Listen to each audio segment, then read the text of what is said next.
9:14-17. Jesus is questioned about fasting.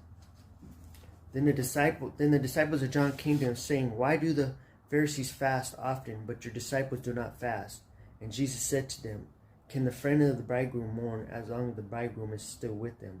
But the days will come when the bridegroom will be taken away from them, and then they will fast. No one puts a piece of unshrunken cloth on an old garment, for the patch pulls away from the garment, and the tear is made worse. Nor do they put new wine into old wineskin, or else the wineskin breaks, and the wine is spilled, and the wineskin are ruined. But they put new wine into new wineskins, and both are preserved." So, John's disciples are asking Jesus, "Why do your disciples don't fast like us and the Pharisees?"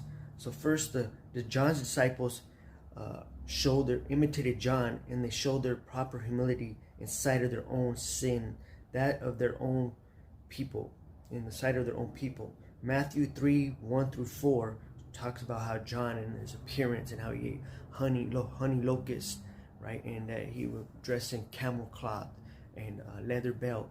And Elijah also dressed like that. That's how prophets used to dress back in the days, the biblical days. Camel or animal fur with leather belts, right?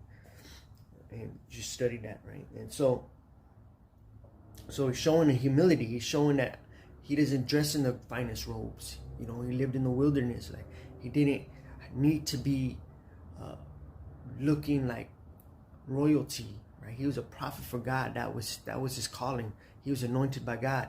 That's his who he is, right? So he was humble. Being a man of God is to be humble, right? So the Pharisees also known for their practice of fasting, often twice a week. Luke 18:12.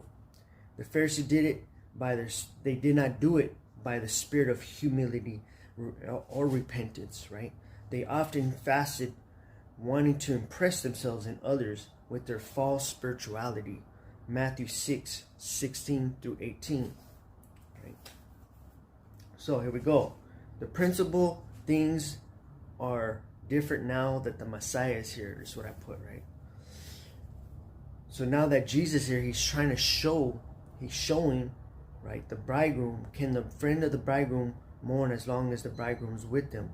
Jesus did not want his disciples to imitate the Pharisees in their hypocrisy, in their hypocritical way of their fasting, right?